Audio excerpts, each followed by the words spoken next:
My guest today is Dr. Jerry Meyer. He's a PhD in applied mathematics, and he did some research and accuracy testing on TradeShark software.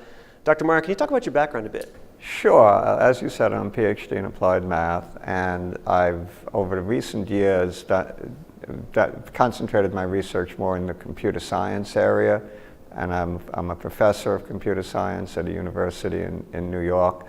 And lately, last, I'd say 3, 4, 5 years, most of my research has been in the financial area. So I've been developing algorithms in the financial area and publishing them in academic journals, and I even published a piece in Stocks and Commodities magazine last year. Dr. Meyer, what were you trying to accomplish when you were testing the accuracy of the TradeShark software? Well, I was doing just that. I was testing the accuracy of the TradeShark software based on a predictive neural index which had a reading of up, down, or not applicable.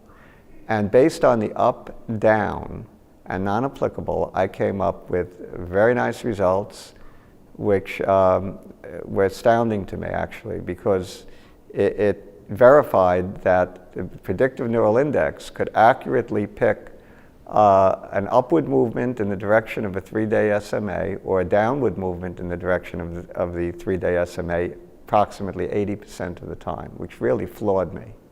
So for those of us who aren't computer or math whizzes, how did you set up the testing process?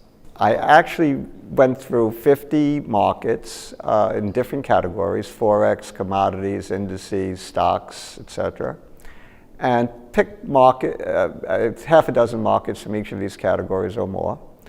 And they were at random, although I must admit I picked a few that I like to trade because of my intellectual curiosity. I like to trade Apple, I like to trade Sears Holdings, I like to trade Euro-US dollar, and all the Forex pairs. So I included the ones that were some of my favorite markets, maybe half a dozen, and the rest I picked totally at random.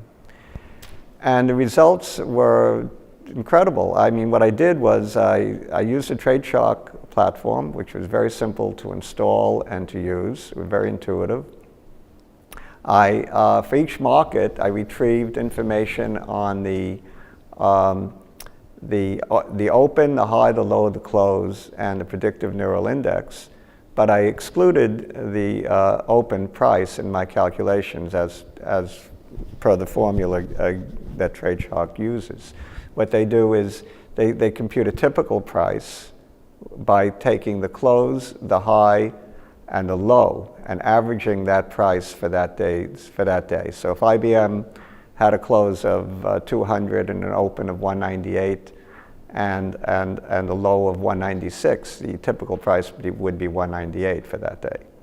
And then based on that typical price, we use that typical price to make a 3-day simple moving average of the typical price. And then after I calculated that 3-day SMA, I verified the result. What the predicted result was, if the predicted result was up and the 3-day SMA was higher 2 days later, then it was a correct prediction. If it was down, then it was an incorrect prediction. What surprised you the most or impressed you the most about these test results? Several things. One thing, as I told you, I develop a lot of algorithms. And most of my algorithms are lopsided. Either they work better either in the bull case or the bear case. This software was pretty much exactly equal for both the bull and the bear case. That is, when the predictive index said up or when the predictive index said down, the results were very comparable, within 1%. What does this suggest about the soundness of the software and the algorithm that it's built on? Well, if I only did it for 3 markets, it may not suggest that much, but I did it for 54 markets and going back 5 years. So that's an incredible amount of data that I checked empirically. And that, to me, shows that it's a very sound algorithm that I have confidence would work on all 2,000 markets if I tested all 2,000 markets. And you talked about the difference between up and down markets being about 1%, but what raw percentages are we talking about in terms of success rate? The success rate was about 80%. It sounds like there's a lot of math going on under the hood here. How much of this do I need to understand to make this work for me? You don't have to understand anything, but the math that's going on under the hood is incredible. It's, I'm told, a sophisticated neural network with many layers, with feedback loops, that really is breaking edge research, and it's been developed over many years of learning. Neural networks learn. One of the things that you found was that the difference between the low and the high in terms of success rate was pretty small. Yes, the range of values of the 54 markets that I tested was very tight range. And furthermore, just from observing, I could tell that the variance and the standard deviation must be extremely small. I wasn't asked to calculate that, but I figured while I'm at it, and I just, on an Excel spreadsheet, once you have all the accuracies, it's a simple formula to calculate the standard deviation. So I did, and it came out to be 2. I also wasn't asked to calculate the median and the mode, but I figured while I'm at it. So I did, and they were incredibly close to the mean, which means to me that more than likely that some sort of a normal distribution, very tight about that 80% number. So most scores will fall like between 84 and 76%.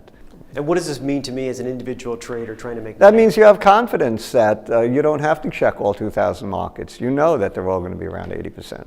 So Dr. Meyer, what was the high and the low, and how did you find that out? I think Sears Holdings, from memory, was the highest at around 84%.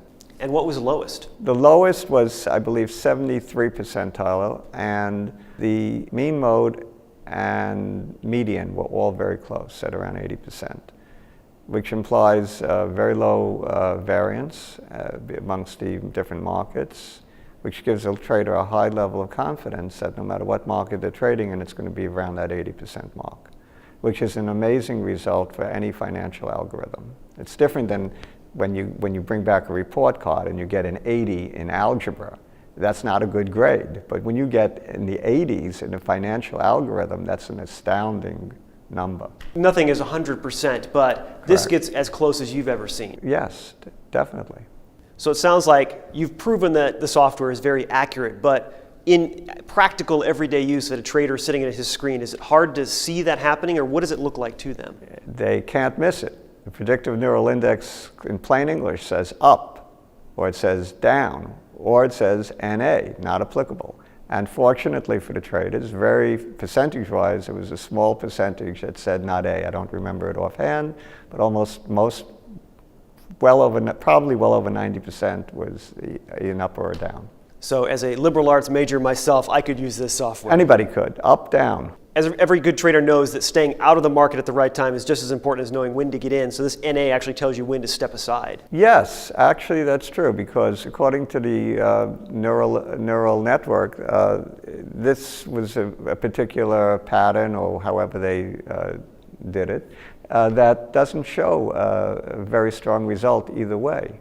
And therefore, it's best to not make a prediction, and probably as a trader, it shows you that the market is pretty unpredictable at that particular day. Dr. Meyer, thanks for being here.